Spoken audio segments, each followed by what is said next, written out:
तो मित्रों, भगवान कृष्ण की नगरी में खड़े हैं। वीर रस की बात कमल भाई ने बहुत ज़्यादा कर दी। आपको ये बात मालूम होगी कि परसों एक महत्वपूर्ण त्योहार है।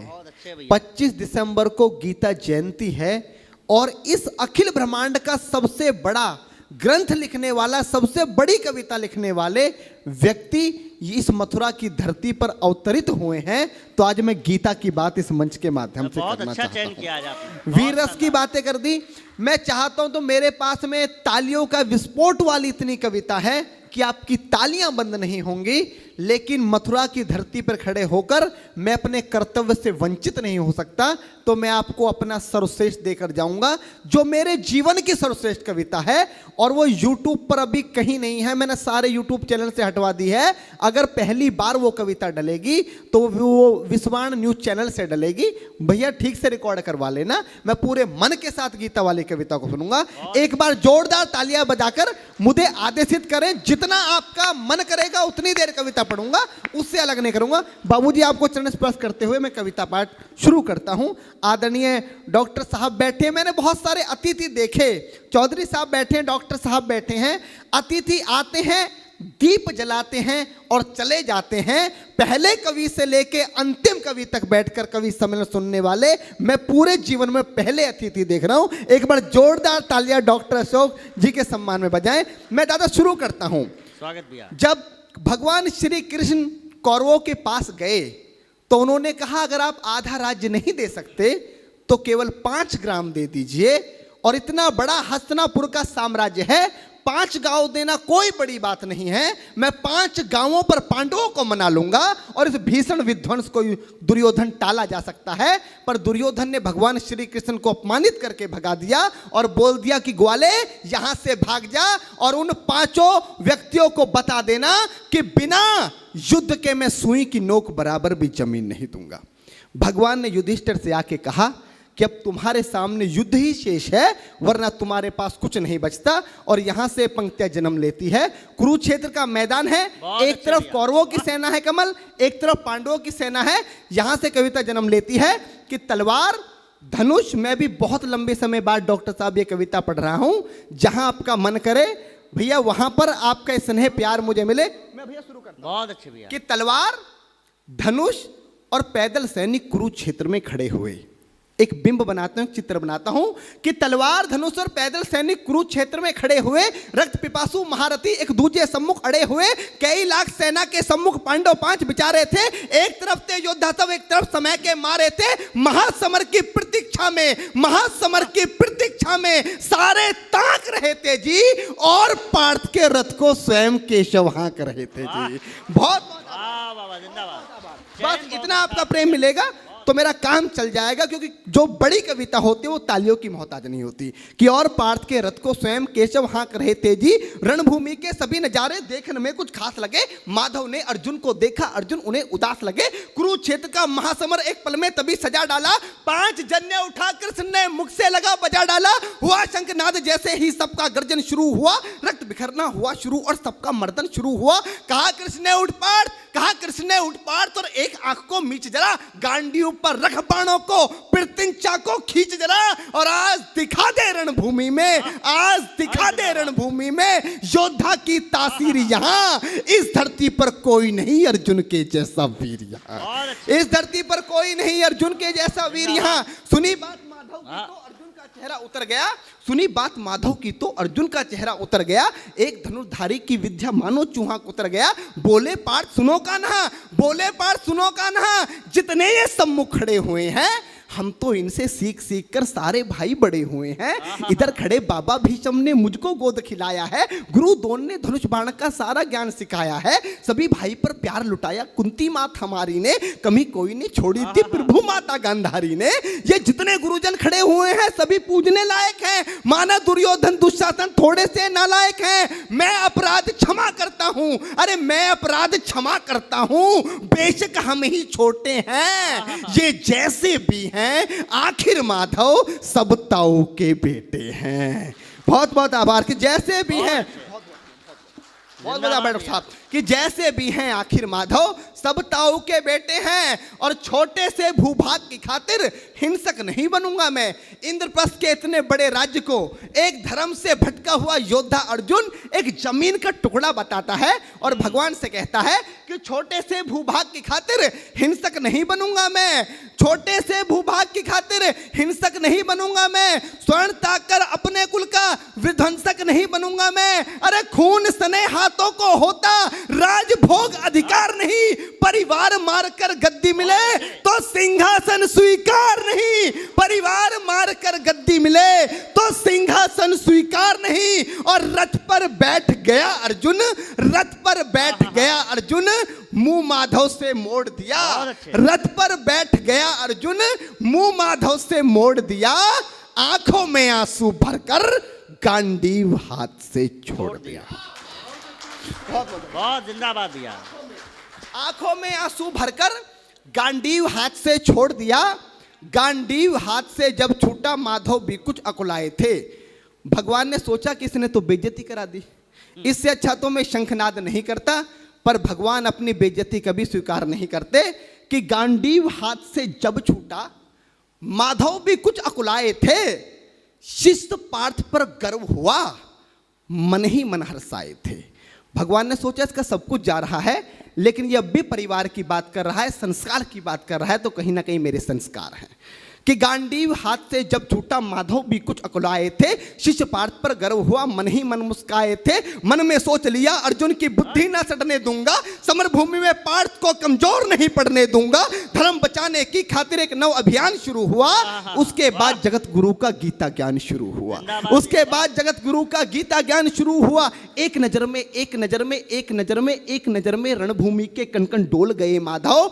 टकटकी बांधकर देखा अर्जुन, एकदम बोल गए माधव, पार्थ मुझे पहले बतलाते, ए पार्थ मुझे पहले बतलाते, मैं संवाद नहीं करता, पार्थ मुझे पहले बतलाते, मैं संवाद नहीं करता। तुम सारे भाइयों की खातिर कोई विवाद नहीं करता। पांचाली के तन पर लिपटी साड़ी खींच रहे थे वो, दोषी वो भी उतने ही हैं, जबड़ा भींच रहे थे जो। घर की इज्जत तड़प रही, कोई दो टूक नहीं बोले। पौत्र बहू को नगन देखकर गंगा पुत्र नहीं खोले। तुम कायर बनकर बैठे हो, ये पार्थ बड़ी बेशर्मी है। संबंध उन्हीं से निभा रहे जो लोग यहाँ अधर्मी हैं। हे पांडु के पुत्र, अरे हे पांडु के पुत्र, धर्म का कैसा कर्ज उतारा है। अरे शोले होने थे आंखों में पर बहती जलधारा है। शोले होने थे आंखों में, शोले होने थे आंखों में, शोले होने थे आंखों में, शोले थे होने आंखों में, शोले होने थे आंखों में, पर बहती जलधारा है। और गांडीव उठाने में पार्थ, गांडीव उठाने में पार्थ, जितनी भी देर यहां होगी, गांडीव उठाने में पार्थ जितनी भी देर यहां होगी, इंद्रप्रस्थ के राजभवन में उतनी अंधेर वहां होगी। वाह, आभार। कविता को समझने वाले लोग बैठे हैं, कम लोग अगर कविता समझने वाले हों तो कवि की सार्थकता होती है।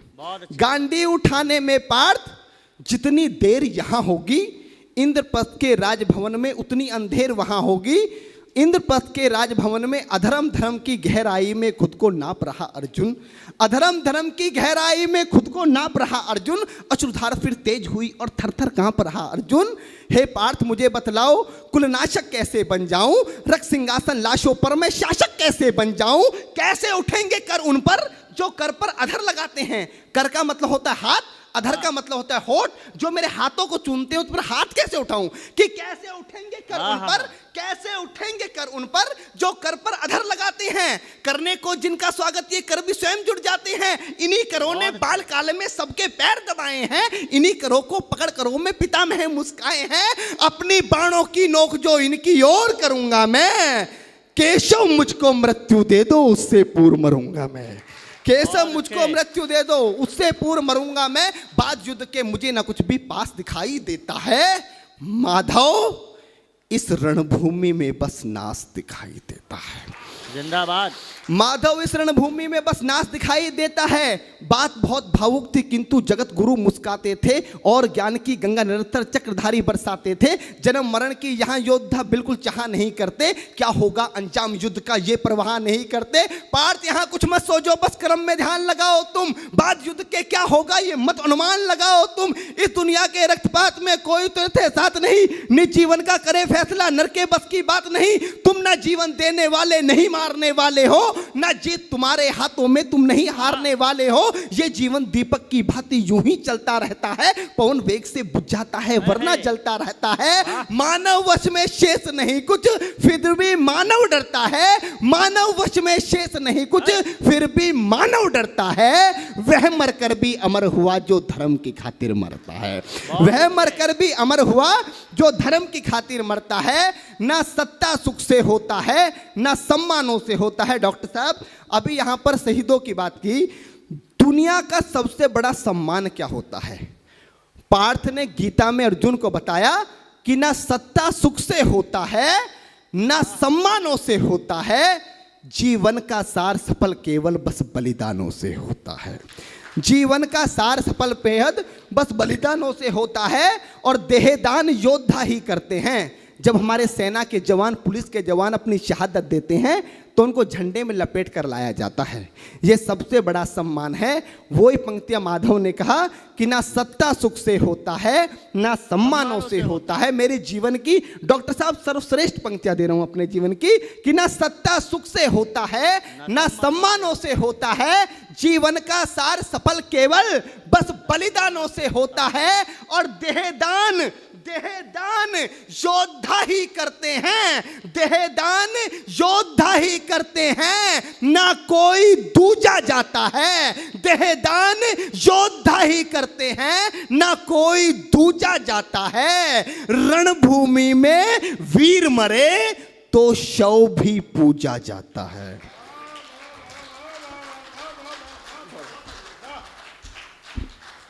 देहदान योद्धा ही करते हैं ना कोई दूजा जाता है। रणभूमि में वीर मरे तो शव भी पूजा जाता है। और योद्धा की प्रवृत्ति जैसे खोटे शस्त्र बदलती है। कविता की एक सर्वश्रेष्ठ पंक्तियां देता हूं क्योंकि गीता में भगवान कृष्ण बताना क्या चाह रहे थे कि योद्धा की प्रवृत्ति जैसे कमल बैठ कि योद्धा की प्रवृत्ति जैसे खोटे शस्त्र बदलती है। पंक्ति पर आपका ध्यान चाहूंगा कि योद्धा की प्रवृत्ति जैसे खोटे शस्त्र बदलती है, वैसे मानव की दिव्य आत्मा दैहिक वस्त्र बदलती बहुत है। अच्छी बात, बहुत बढ़िया। वैसे मानव की दिव्य आत्मा दैहिक वस्त्र बदलती है। ये मान और सम्मान बताओ, जीवन के अपमान बताओ। उसके बाद अर्जुन कहता है कि ये मान और सम्मान बताओ, जीवन के अपमान बताओ। जीवन मृत्यु क्या है माधव, रण में जीवन दान बताओ। काम क्रोध की बात कही तो मुझको उत्तम काम बताओ। अरे खुद को ईश्वर कहते हो तो जल्दी अपना नाम बताओ, खुद को ईश्वर कहते हो तो जल्दी अपना नाम बताओ। इतना सुनते ही माधव का धीरज पूरा डोल गया। तीन लोक का स्वामी फिर बेहद गुस्से में बोल गया, अरे कान खोलकर सुनो पार्थ, मैं ही त्रेता का राम हूं। कान खोलकर सुनो पार्थ, मैं ही त्रेता का राम हूं। कृष्ण मुझे सब कहते हैं, मैं द्वापर का घनश्याम हूं। रूप कभी नारी का रखकर मैं ही केस बदलता हूं। धर्म बचाने की खातिर मैं अनगिन वेश बदलता हूं। विष्णु जी का दशम रूप में परशुराम मतवाला हूं। नाग कालिया के फन पे मैं मर्दन करने वाला हूं। बाकासुर और महिषासुर को मैंने जिंदा गाड़ दिया। बाकासुर और महिषासुर को मैंने जिंदा गाड़ दिया। नरसिंह बनकर धर्म की खातिर हिरण्याकश्यप फाड़ दिया। नरसिंह बनकर धर्म की खातिर हिरण्याकश्यप फाड़ दिया। और रथ नहीं कहीं भी चलता है, रथ नहीं कहीं भी चलता है, बस मैं ही आगे बढ़ता हूं। जब मैं गीता का 10वां अध्याय पढ़ रहा था तो 10वें अध्याय पर पूरी दुनिया का मैनेजमेंट कुर्बान किया जा सकता है, पर पूरी दुनिया का मैनेजमेंट मात्र 2 मिनट 2 पंक्तियों में समेटा कि ना कि कान खोलकर सुनो पार्थ, मैं ही त्रेता का राम हूँ। कृष्ण मुझे सब कहते हैं, मैं द्वापर का घनश्याम हूँ। रूप कभी नारी का रख कर मैं ही केस बदलता हूँ। धर्म बचाने की खातिर मैं अनगिन वेश बदलता हूँ। विष्णु जी का 10वें रूप में परशुराम मतवाला हूँ। नाग कालिया के फन पे मैं मर्दन करने वाला हूँ। बाकासुर और महिषासुर को मैंने जिंदा गाड़ दिया। नरसिंह बनकर धर्म की खातिर हिरण्यकश्यप फाड़ दिया। और रथ नहीं तनिक भी चलता है, बस मैं ही आगे बढ़ता हूं। गांडीव हाथ में तेरे है, पर रणभूमि में मैं लड़ता हूं। कि रथ नहीं तनिक भी चलता है, बस मैं ही आगे बढ़ता हूं। गांडीव हाथ में तेरे है, पर रणभूमि में मैं लड़ता हूं।